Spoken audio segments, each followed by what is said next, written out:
Just start with our faces in. Oh,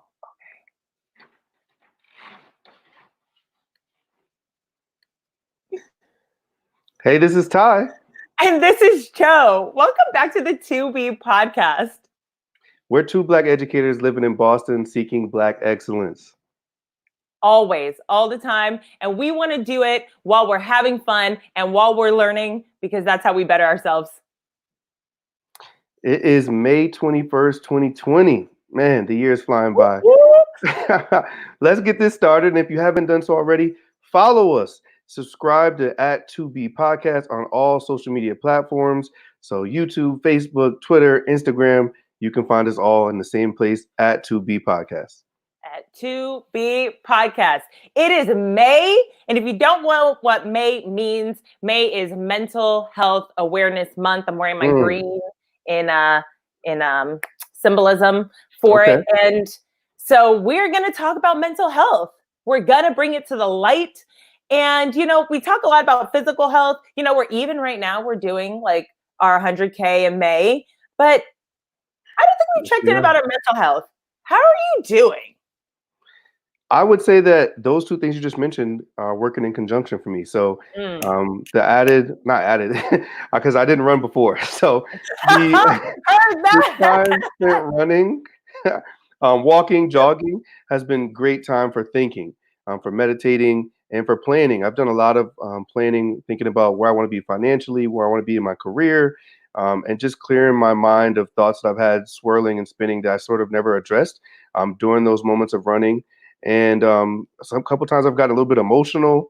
I started thinking about my physical health and how I need to make that more of a priority. So it has truly been a place where my mind has been freed during those runs. So I'm thankful personally for this challenge. How about you, Joe? I've got to say the same thing. Like, honestly, like I was on the phone with my mom and my sister, which thank you. Like, I too had never, I don't run. That's not a thing that ended in high school. Like the running. The leaderboard said something different, but we won't talk about that. Hey, no, but I was thinking about that. Like, I have not run or been this active in such a long time. And my physical and mental health are working in conjunction as well. Just going outside, like, and breathing in that fresh air, feeling the sunshine. I've been making it more of a point to talk to my mother and sister. Like, I'm feeling so good. And like, I've been making more time to like read, and my body feels energized. Like, yeah, sure, my muscles are a little sore, but like my body feels good because my brain feels like I'm doing things that are good for it. So I got to tell you, I'm so thankful. I'm like, if you don't have friends that are helping you with your mental health, get better friends. I hear that. And to that point also, I think, especially for people in the Northeast, right? Winter blues is a real thing. Ooh. So, we were sort of not only dealing with the pandemic and the stay-at-home order and staying in the house 24/7, but this was on the cusp of what we thought was going to be in the beginning of spring, in the end of March into April. And it was like, man, I have been in the house since 2019, literally. Seems like I've been in the house. And I just, like you said, having the sun on your skin is just, there's something about the sun's properties that just make you feel good. Yes. And I don't know about you, but I'm grateful for everything now. So like gratitude and attitude of gratitude is real, because like Absolutely. any little thing that I get that I feel like, or just the day to day, realizing I'm working, realizing I have a house, like all these things, I've never been so grateful in my entire life for the mundane things that I was taking for granted that could have been taken away from me, that have not been. Oh my goodness, I am grateful. This is definitely a time for gratitude. I'm thankful as an educator that, I'm able to continue into a passion that I have. One of the things I really love, connecting with my students. Although it's not the same, it is still something that brings me a lot of energy. Those interactions that we have daily. And I say that to them. I love you. I miss you. Yes. But I thank them for showing up, because not all of them show up, but the ones that do, it lets me know that our connection is real, that they feel the same thing that I'm feeling. And, also on another front, I'm thankful that, we've been able to continue to receive an income during this time. That's not an opportunity that was afforded to everyone. So in all aspects, I'm just thankful for being an educator. It really has done had a tremendous effect on my life during this time. Absolutely. And so, like we said, gratitude is great for your mental health. And that is what we're going to be talking about today, because mental health is often something we shy away from. But the truth is, it matters. And our mental health is what keeps us sane and able to function in our day to day. So that's something we both have. And it's something that Celeste Atallah-Gutiérrez and Sarauna Moore are going to talk to us about. They both work at Boston Children's Hospital Neighborhood Partnerships Department, and they're going to share with us things that we could be doing to better our mental health.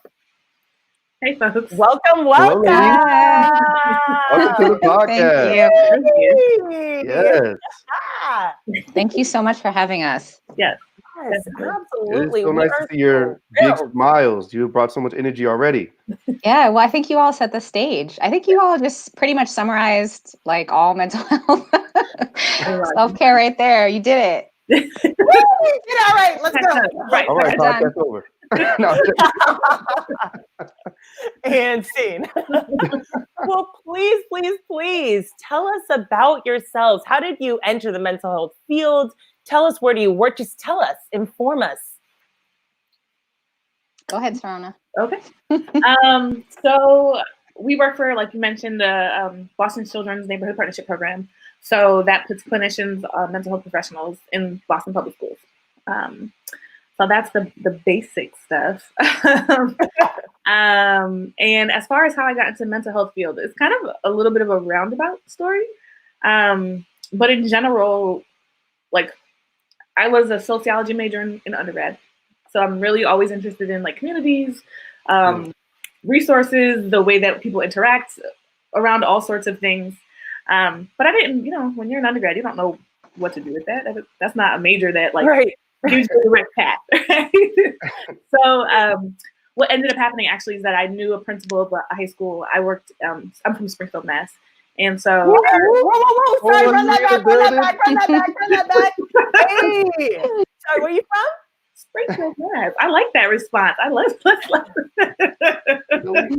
talk about that later. Go ahead. Okay. So I worked as a paraprofessional at a Springfield high school. And you guys know that if a paraprofessional is in your classroom, they get to know the students very well. They talk to the students, not just about academics, but about what's going on outside of their world. You get to really see them behaviorally and what like their challenges are and what their strengths are. And like I said, I was fresh out of undergrad, so I looked like a student. So I really just heard so much stuff that our students went through. And after many different, actually only like maybe two jobs after that, when I was thinking like, what do I want to do career-wise? What I wanted to do was make sure that people had access to services so that they could be successful. What I wanted to do was make sure people knew and understood the challenges that our students went through. What I wanted to do was really support people and things that would make them successful. And so when I was like, what does that mean? Somebody's like, you should just go be a social worker. And so I was like, yeah, I should. That's how that happened. In a large part of the program that I went to, it's a clinical program. So what you're doing is you're learning how to do mental health support for folks. You're learning how to be a therapist. So it wasn't a straight line, but it was very in line with my values, and it was very important in terms of like equity and access and changing my community. Like that's the way that I think about how to support my community is through mental health support. Love that. Thank you. And it's okay not to have a roundabout story. Right. When people ask me about teaching, I don't have a straight line. we went this way. Had a couple stops. We're glad you made it. Yes, we're glad you made it. Celeste, what about you? Yeah, I feel like it was a little bit more linear. Just so folks know, I work at the same school as Ty and Joe, and I wish I got to work with them more, but we're lucky to work with the same great kids and educators in a really great community. So I come from a family, I think like for me, the intersection of education and mental health has always been there. So my mom is a teacher. I was raised by a single mom in DC. I had a really transformative educational experience as a kid. I went to a dual language elementary school in DC in the city. So this is like late 70s, early 80s, and really saw the power of culturally affirming education and like the importance of language and what it means to embrace every child, even the children who aren't coming from communities that speak Spanish. So I think that for me, and also like what it means. So I think I was moved by what both of you were saying at the beginning about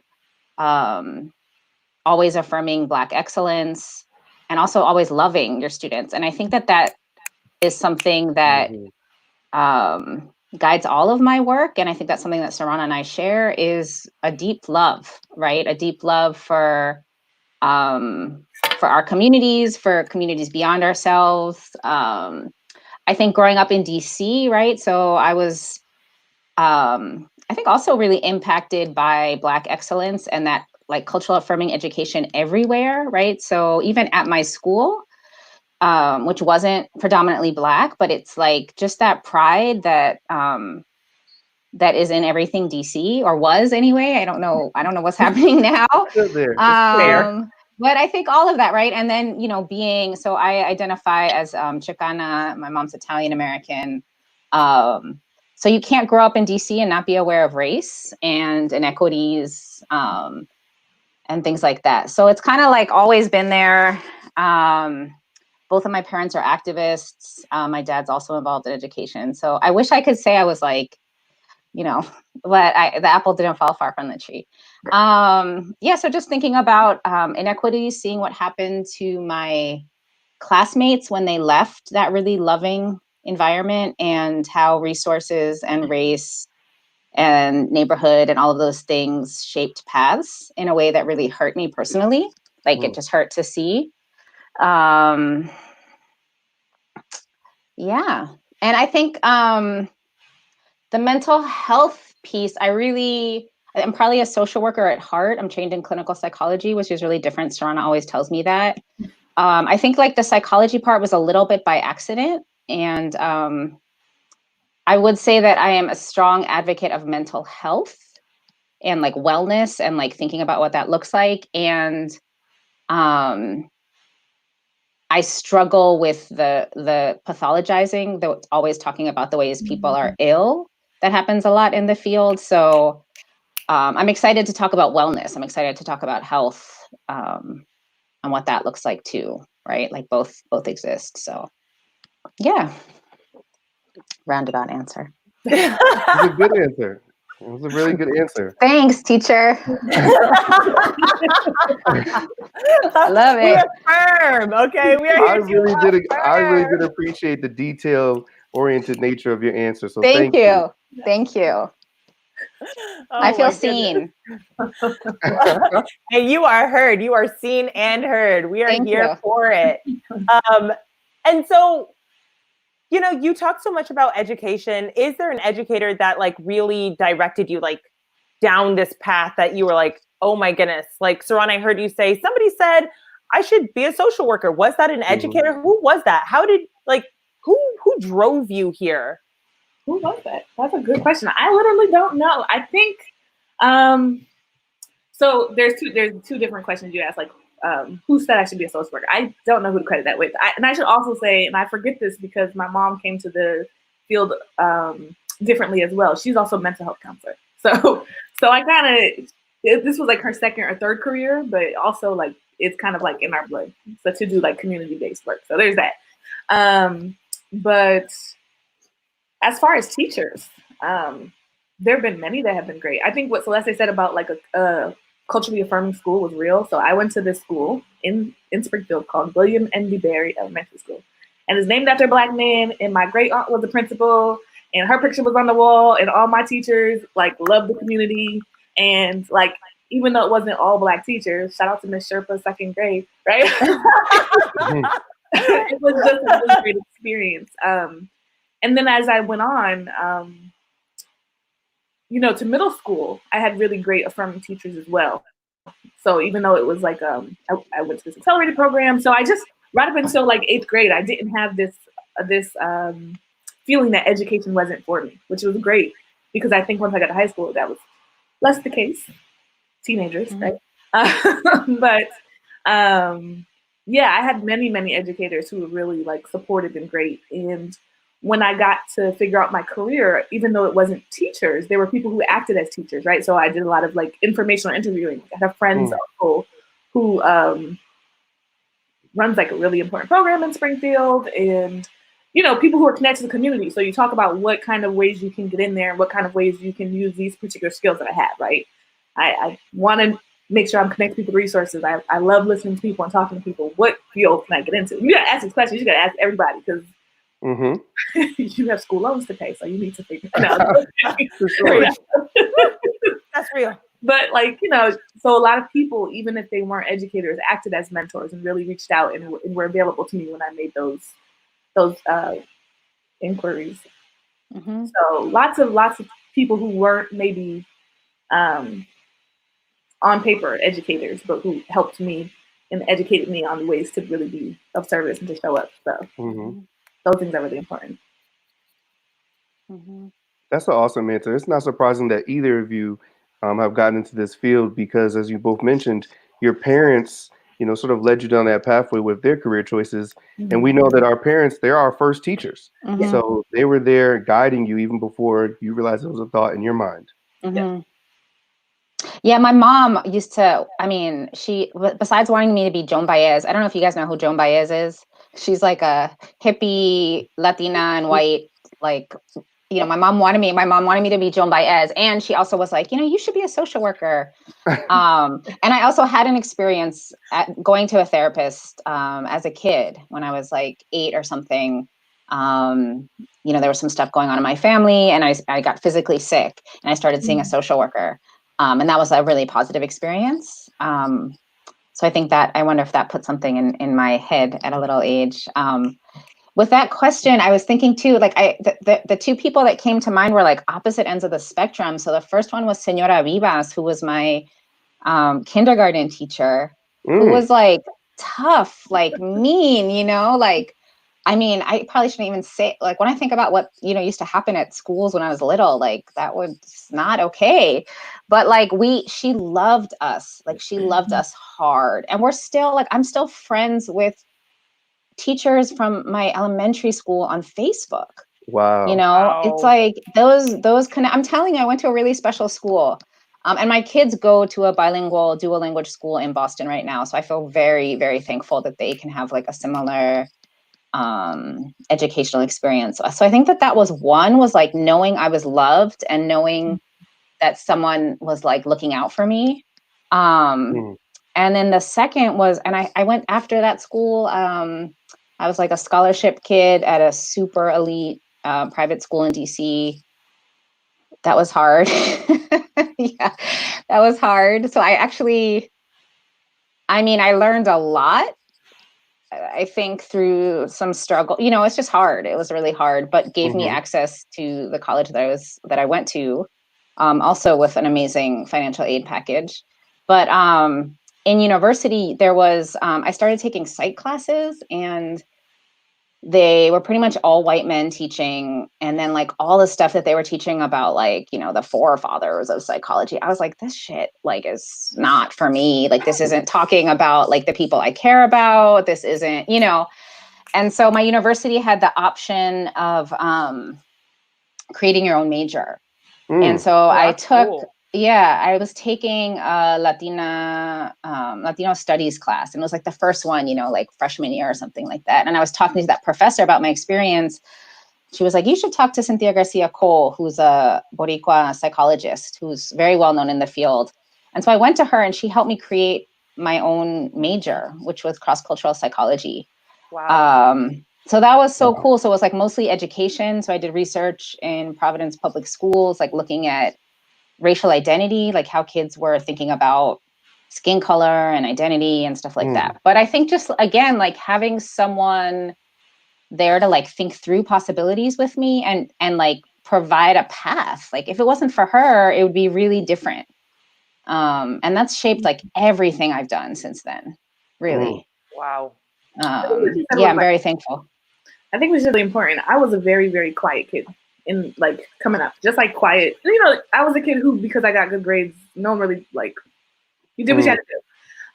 And one of the things that I really enjoyed when I was a para was that like kids had someone to talk to, right? And so that was very, it like shaped kind of the things that I looked for in my career later on. Like, how can I make sure I'm in spaces where kids are affirmed and know who to talk to things through? And so I'm really glad.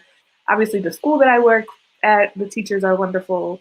And I'm not the only social worker on staff. So I just think we're full of people, educators who love the kids, like you said, and really give us to think things through and talk things through. So it's really important. Some might say that's a therapeutic. Yeah. Some would, yeah, some would.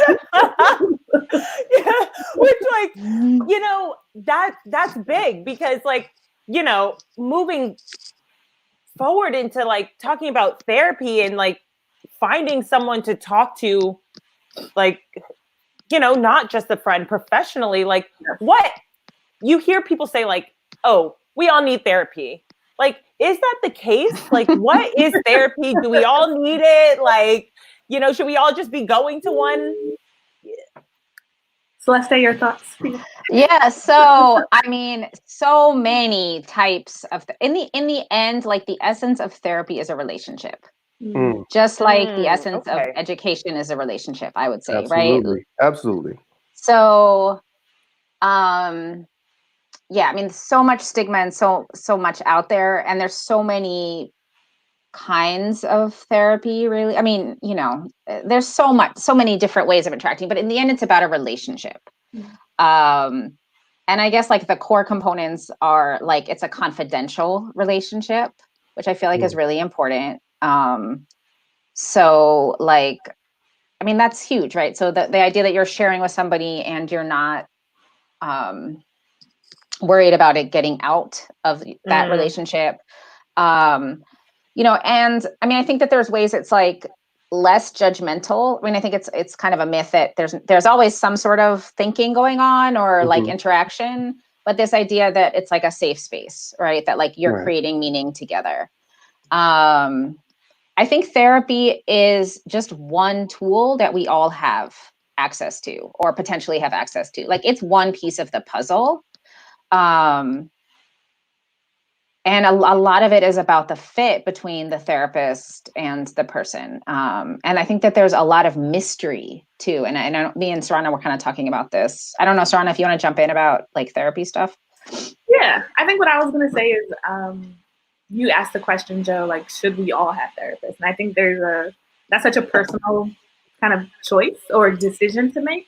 I think we could all probably make use of a therapist at certain points in our life, right? Like, God willing, we're going to be here for a while and be in different stages of our life. And like Celeste said, sometimes, you know, it's one of the options that you have at specific stages. So I think that if you're stuck somewhere or if you want, like Celeste said, a relationship that's non-judgmental and you need the extra support, yeah. And hopefully you'll find one that works well with you and like is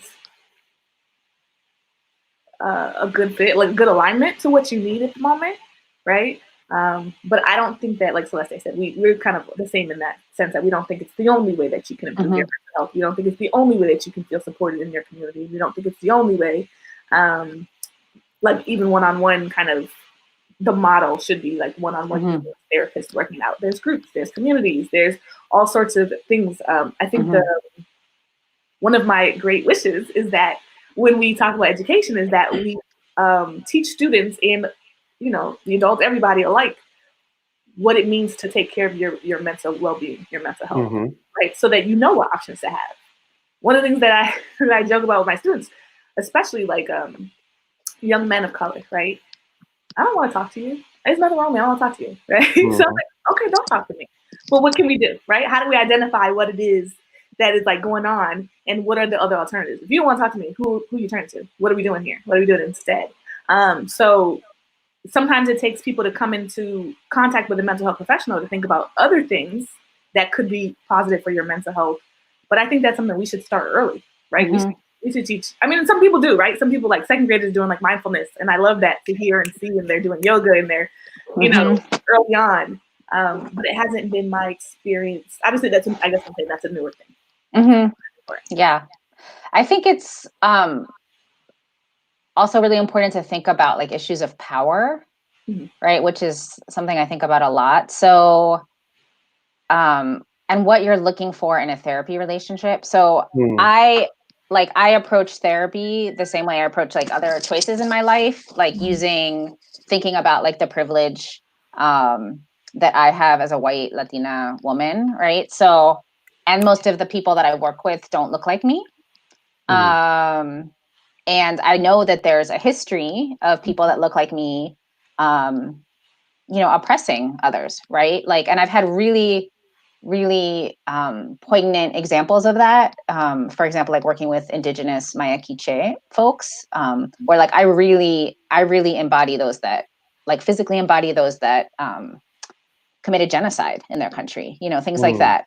But I sort of went off on a tangent. But I think like the way that I approach the work is that it's collaborative, right? And that I make that really clear from the beginning. So this is a collaborative relationship. I like name, oh, I have a child coming in. Can you close the door, please? Yes. I kind of name like how I work. So I think that for me, the biggest like thorn in my side thing is when therapists do not explain what they're doing or how they're doing it or why they're doing it. And I think that's one of the biggest like stigmas around therapy is like that you're going to go into a therapist's office and they're going to be like asking you these things or like, you know, like a shrink, right? Like they talk about a shrink, like they're doing things to you. And I feel like that's really harmful. And I feel like that's really harmful in communities of color because there is a history of psychology and medicine and mental health hurting our people, right? Like it's not, this isn't like a theoretical thing. This has happened. Speak the truth. And so I need to like really actively try to intercept, like stop that, right? And there's so many dynamics that happen, right? When you're sitting with someone around like race and culture and language and all of that. So I guess I would just say that therapy should be transparent. It should be clear. And I think that's especially, you know, important when we think about people who have experienced trauma, that we should be like really empowering them to take hold of this process. Just kind of like education too, right? Like it's about ownership. So I think that that's one piece like around, just like therapists should be transparent. They should explain why they're asking questions, and things like that. And I also think like how long it's going to last, what the goals are, all of those pieces should be clear. And I can't tell you how many people I've talked to where I've been like, oh, the therapist, because we don't have to diagnose, me and Sarauna necessarily, depending on the situation.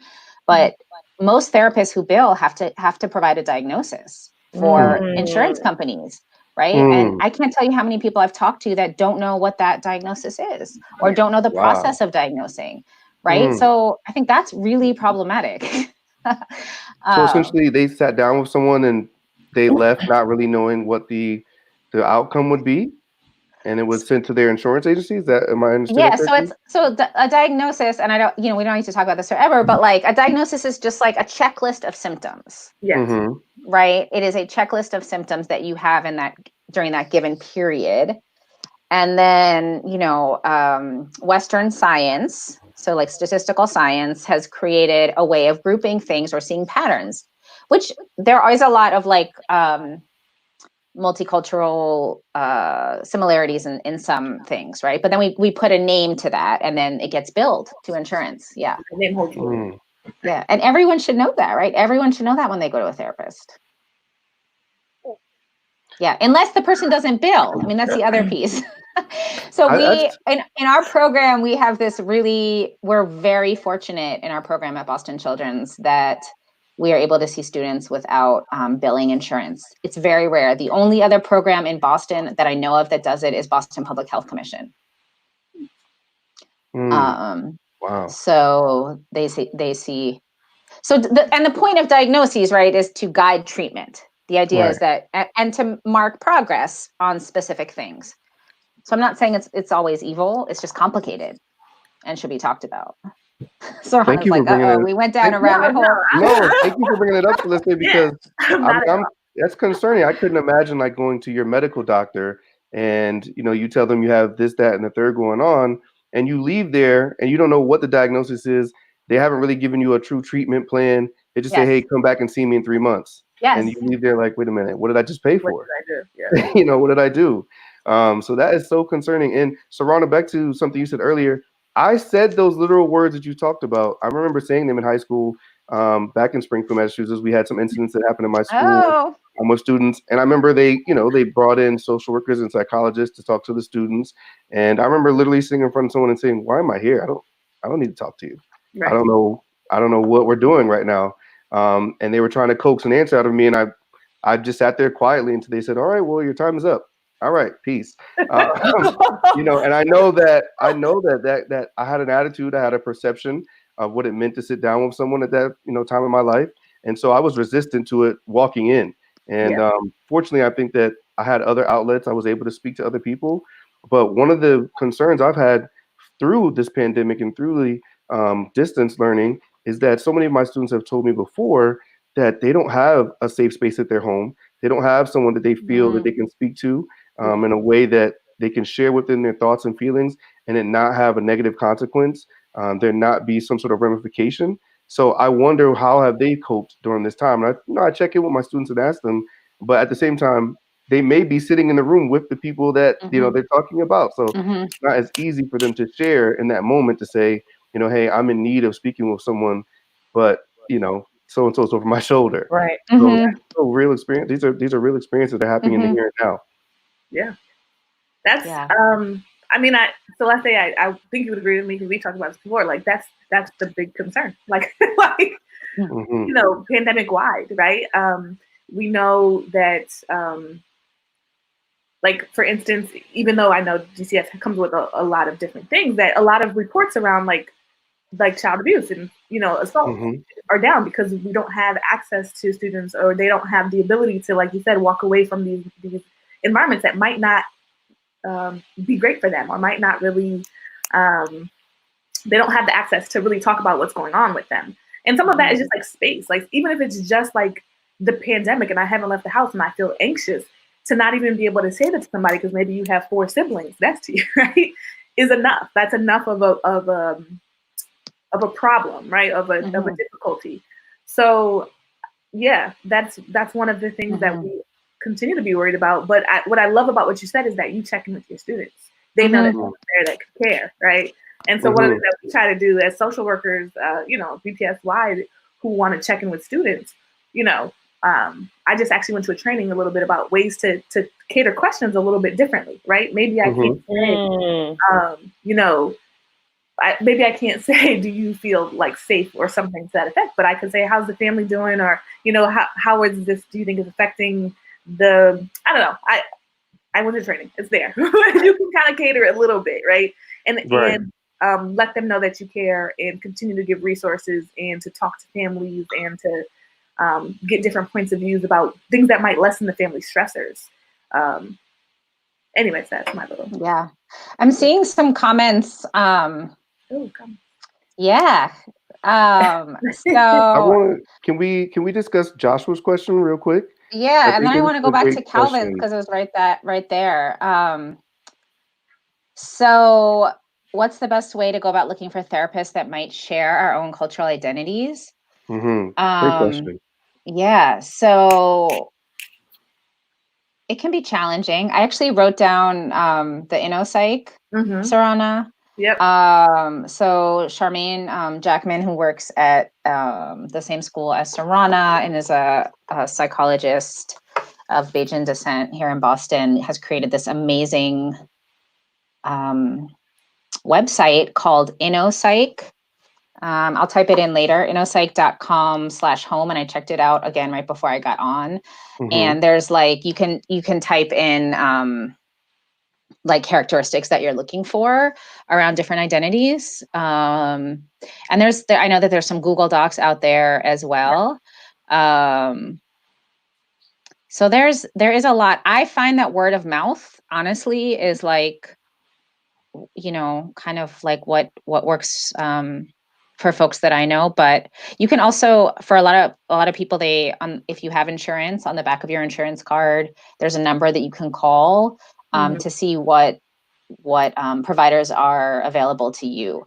And you can, I'm sure that you can ask for specific characteristics. Yeah. Here in Boston, we have some really great different cultural community groups. So I don't know, Joshua, where you're writing from, but I would maybe start with innopsych.com. There's also, yeah. Sorry, the thing that you said about like word of mouth is really great. If you find a therapist who maybe, or you see a therapist who maybe they're not exactly what you're looking for, like one thing that I did, I called somebody on the list, right? That there was like you said, the Google Doc about therapists of color that went around. And I don't know why it's a Google Doc, but it is available. And maybe I have it too. Somebody. Right. Okay. Yeah. So I will definitely share it because it was shared with me through a group me chat. So right. Yeah. That's a great way to find out. And so I called one therapist and she was like, I'm not taking anyone, but here's a recommendation. And that person is my therapist now. So sometimes not every therapist will do that, but sometimes therapists, we know each other. We network. Yes. We talk to each other, and we ask. Yeah. A lot of folks too will do a sliding scale. So I heard of a therapist by word of mouth, and then I like saw her. She had an office in her home, and she, you know, gave me a much reduced rate.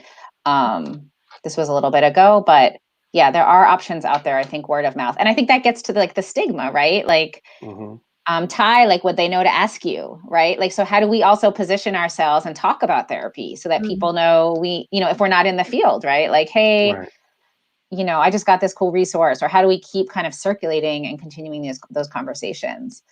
And also, like, you know, I've had folks want someone from the same ethnic backgrounds and also not want someone, right? Like it can go both ways, right? Like, and again, it's about that fit. So if you sit with someone, and I would try it like a few times, but if it's not working, it's not working.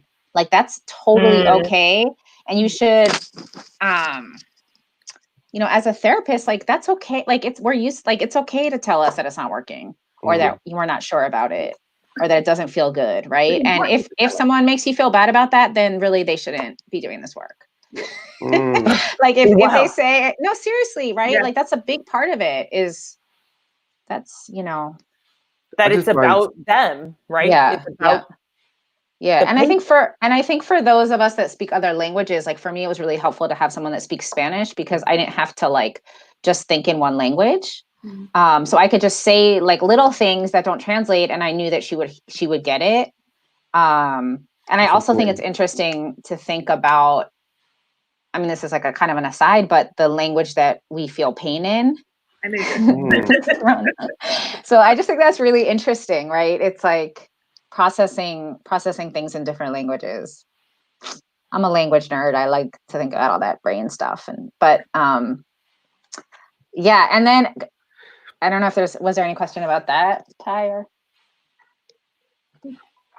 Sorry, I was dealing with my allergies. Thank you. Are we putting you to sleep? No. My allergies have been on fire today. There was another comment by Calvin that you said you wanted to speak about. Do you remember which one that was? Yeah, I think it was just around like this challenge. So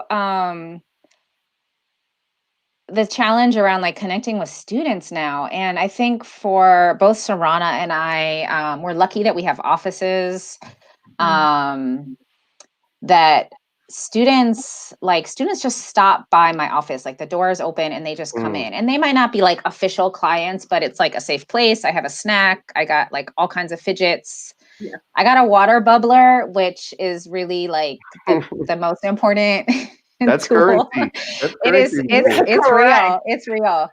I used to work at a school. Yeah, I worked at another school in Boston where I was right next to the boys' bathroom, and it was nasty, except for I always had hand towels and hand sanitizer, and my door was open. So I met, like, it was like just a way to meet so many people. But anyway, I'm really struggling. So like I said, I see mostly immigrant young people, newcomer kids. And my office there were always people in it. And I'm really struggling to connect with kids also. Like, it just feels different. And what I am starting to see, so we're in like month 2 now, is that some kids, like going into month 3, that students who I've been trying to connect with, like just over and over and over again, who were kind of just saying no, have just started to reach out again. So I think we're going to see like different patterns, and we just can't give up, right? Like we just have to keep reaching out, because this is kind of like shape shifting, I think, and people are going to be, you know, in different places. Ty, I was reflecting on what you were saying about not being able to talk and like the families piece, and not knowing how to say things to families. So one was like, you know, that part of me that's like, what can we do, right? So how I think we maybe can be doing a better job of doing more education with parents around like how to talk to their kids during this, like older kids, right? Because I think younger kids, I have younger kids, and we're getting a lot of this stuff. And I guess I would also just say that like adolescents, like every child in my office thinks that their parent will like never understand. Right? It's like they're going to freak out. They're never going to understand. Like they can't ever hear this. Like, you don't know my mom. Like, no.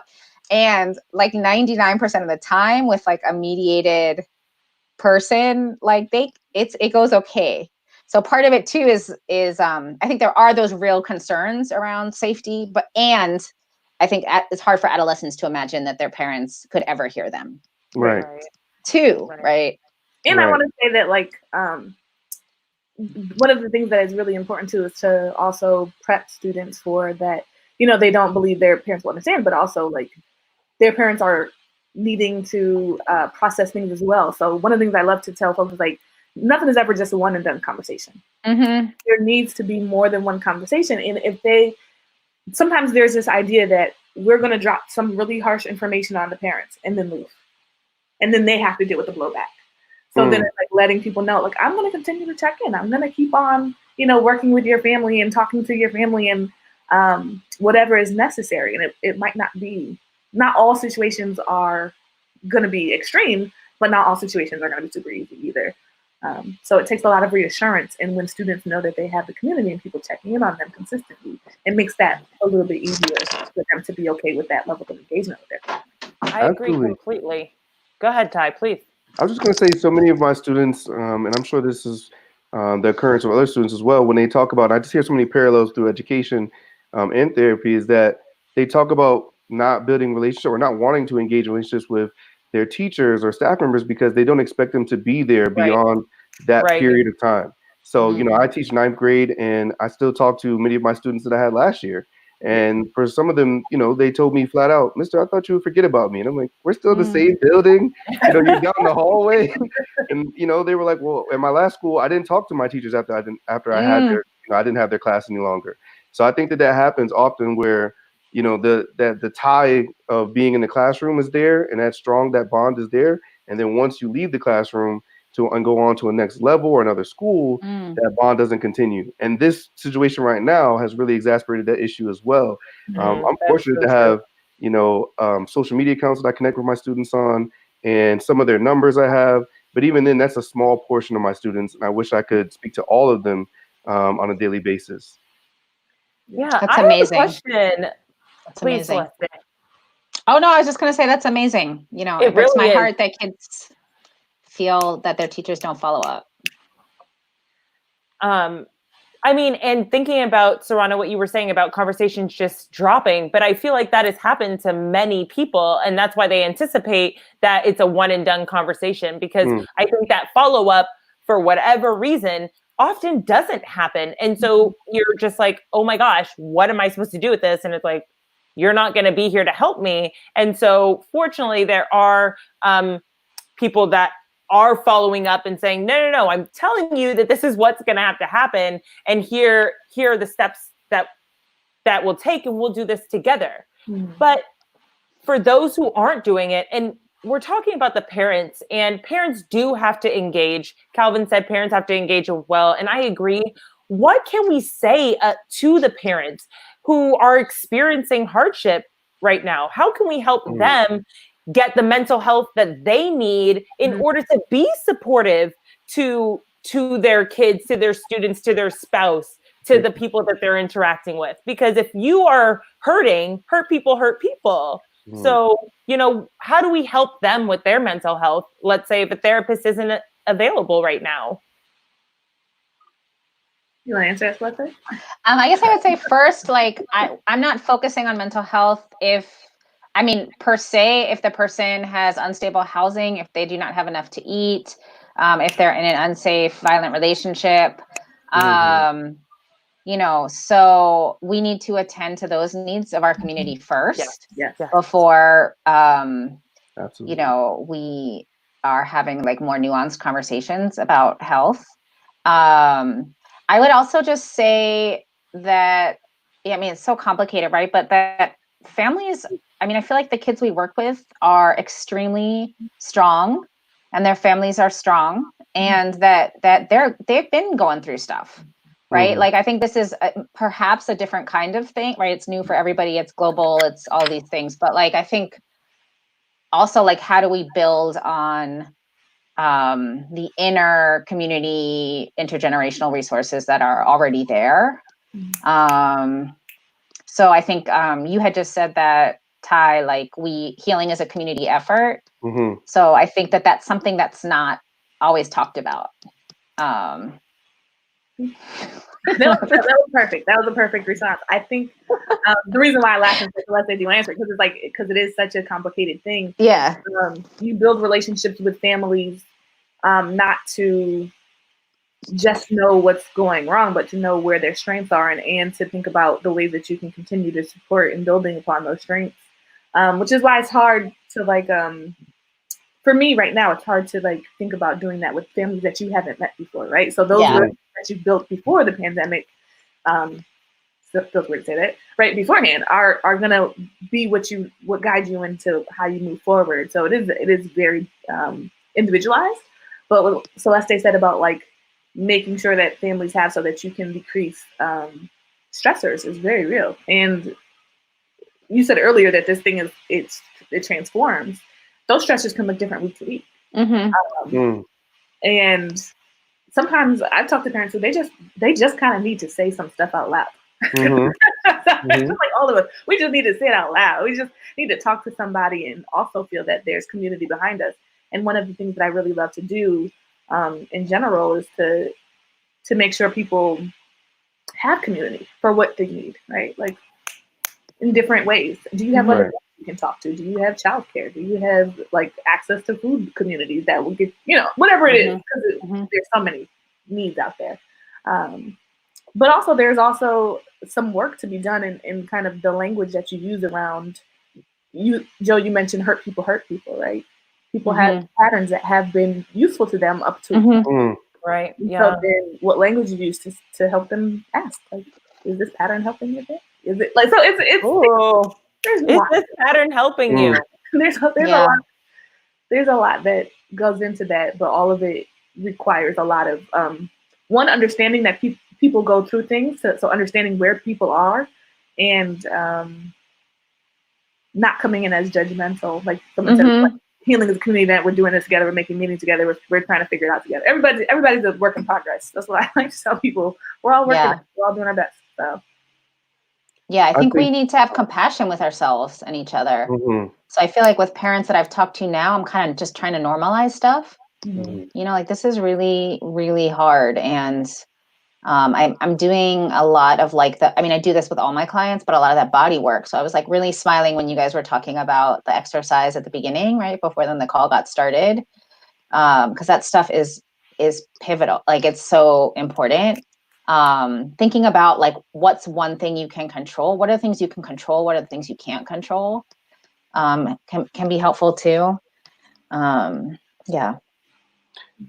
think, man, personally speaking, I think that family can truly be a gift and a curse. And I think about the fact that you don't choose your family, so you're born into this family, and you're also born into the traumas that happened even before you were born. And with that being said, I think personally, some of the conversations I've had that have brought me the most stress and anxiety have been conversations with family members. And I think it's because you grew up in it, so and you can sort of sense their reaction and what it's going to be. But you want to bring them some information that you think is necessary, and you hope that they take it in a different light. But it's a difficult conversation to have especially if you don't have the proper resources to really explain yourself in a way that you're going to be heard, and they're not going to become defensive immediately. And I saw here there's a comment from a dead, and she said that she has so many parents in reaction to changes that they're seeing in their children due to school closure, and they're stressed about mood swings and sudden aggression. What are some family-friendly resources that she and many others can direct them to? So there's quite a bit in Boston.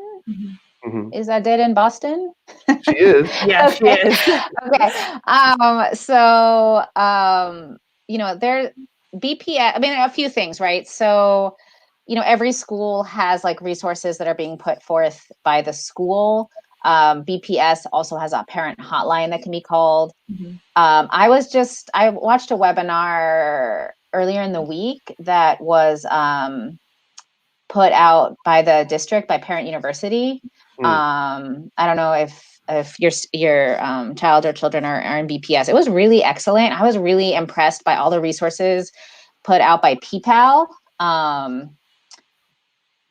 I can't remember what PPAL stands for, but it's like a parent advocacy league. So they have like support groups and things like that, like different resources like that. One of the things we were just talking about as parents, like I also have 2 elementary school kids, is that like we have to practice patience and compassion with ourselves as parents. It's so hard. And some flexibility too, right? So like my kids have these Zoom calls that they have to be on. And it's like this really delicate balance of like pushing them to do the thing that they don't want to do, right? Because not necessarily because it's like the most, I think that they're learning, that it's like the best learning, but because I think sometimes it's important to push through things that are hard. And then also like recognizing when, like I just need to take care of their emotional health right now. So I know we are trying to have our kids, I have 2 boys that are pretty active. So having them do some physical activity, like physical breaks, different times. And I think there's like a lot of either outside or like Go Noodle, things like that. And yeah, I mean, I think if there's like safety concerns, right, to reach out to somebody in the school. The BEST team, which is the Boston Emergency Services team, is still working in this time. So everyone, adult or child, could always call them for an assessment, like if that aggression and mood swings were like safety concerns, or even just to get more support. All of the health centers are still seeing clients remotely. I mean, there's, things are still, there's still the services out there. It's just kind of this weird way of connecting to them.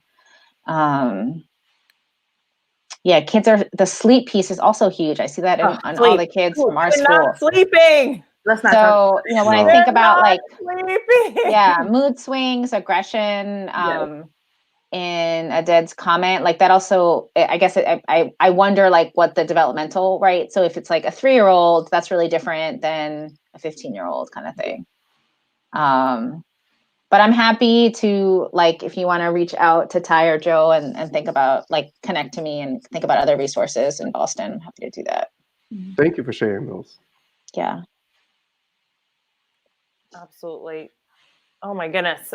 Y'all have been dropping knowledge for so long that I'm like, it's already 8 o'clock. I don't want to stop. I don't want to stop. I want to keep going. I want to hear all the things you have to say. Oh my goodness. And so I guess like in closing, 2 things, a combo question. What is something that you've been doing to like, maintain your mental health that's been contributing to your mental health? Something like fun, lighthearted, like what have you been doing? And what is an actionable step that you will tell us to do to like help with our mental health? What I've been doing, you guys mentioned running. I've been walking everywhere in mindful walking, right? So I'm like looking at the trees, things I haven't noticed before, really slowing down and doing that. I'm also like super big on like good smells. So like incense, soap that smells like ginger, carrot, like literally smells. So those things have been keeping me really super sane. Because they're small. I have my little bulbous oil. small, kind of cheap stuff, things you can oils. buy yourself. Those have been helpful. And concrete steps others can do. I feel like that's so individualized, but really just giving yourself some grace, paying attention when things that used to work maybe don't work anymore, things that are triggers, forgiving yourself, like being patient with yourself basically has been the best thing, because this ebb and flow, especially right now, I mean, that's like a life, I think, advice that I go by, but like especially right now when nothing is like the same or consistent, can be really a lifesaver. I like that. Yeah, I doing a lot of the ones Sarana's doing. I think the like trying just to be patient with myself and to be okay, like maybe not doing the best self-care all the time. That's okay too. I try to get out. I was running. I had a little break, but I'm trying to get back to it today. I tried again. I've been kind of like, as a family, we've been trying to think about how we want to, how am I trying to say it? Like what we want to remember from this time. And like, again, like, I don't want this whole new normal thing, or I don't want to go back to how things were, because how things weren't working. Right. So it's like, say that twice. So trying to think about how do we create something new in community? And that gives me hope. So trying to think about those things, trying to remember that our ancestors have been through things, right, that we got through, that help keep me strong. I've been trying to write morning pages. So like I'll wake up and just write, like free write. That helps me. For me, I would say that one of the biggest things is like the self-patience, but also the exercise. I feel so much better when I can do something. We also just got Just Dance. So me and the kids do like some Just Dance. Dancing is always fun. I guess I would say, like, if I had to choose one thing, which I really can't. Oh, I know the other thing. So this is probably going to be the thing. I have actually had a really anxious couple weeks. I was actually feeling a lot of anxiety in my body. And the breathing. So doing deep belly breathing, inhaling for 3, exhaling for 5. Really forcing myself to do it, activating my parasympathetic nervous system. So I would say that would be the one thing. And the exercise. Exercise is the cheapest treatment for depression and anxiety, and one of the most effective. So get your heart going, people. Get your heart going. I think those are great responses. I would just add to that. And I also saw another comment by Calvin about how can parents go about helping their kids set up a routine. One of the best things that I've done to help me be more productive and feel better is creating a schedule. So I really and truly have made an effort to put everything into my calendar that's on my phone, because my phone's always with me. And I've even scheduled my run times. I've scheduled times to walk, like you mentioned, Sarauna. If I'm going to the store, I'm like, let me walk to the store today instead of driving if it's close distance. I think that would be something that, as a parent, I would try to schedule some family time. Maybe it's game night, maybe it's movie night. The other night, my wife and I played Jenga together. I beat her. That's not important. But I think it's important. We validate it. But those moments to make connections, to talk and learn about each other is really important, I think, during these times, especially just through conversation, because I hope that through these 2 months, we've had a chance to all slow down and refocus on the things that, we maybe lost perspective on, and that's each other, especially if we're in the same house. So hopefully doors are not closed, they're open, and we have some gathering spaces.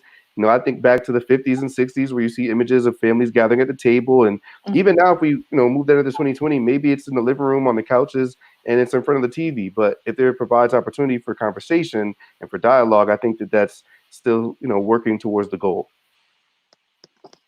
I agree completely. I agree completely. You cannot underestimate the importance of structure during this time. And I think that a lot of people, when with seemingly infinite amount of time, are not realizing that like not having that structure is truly affecting how they're feeling, because they're not getting the things done that they want to get done. So that is, I've shown my planner. I keep it right next to where I work. Like I feel you, Ty. Like we've got to stay organized and we've got to make time to connect. Connection is huge. You know, we can't be together physically, but it feels good. Well, some of us can't be together physically, but it feels good to see one another and to share in this and to be doing it as a collective. Because I think as we heal as individuals, we also heal our communities. Yes.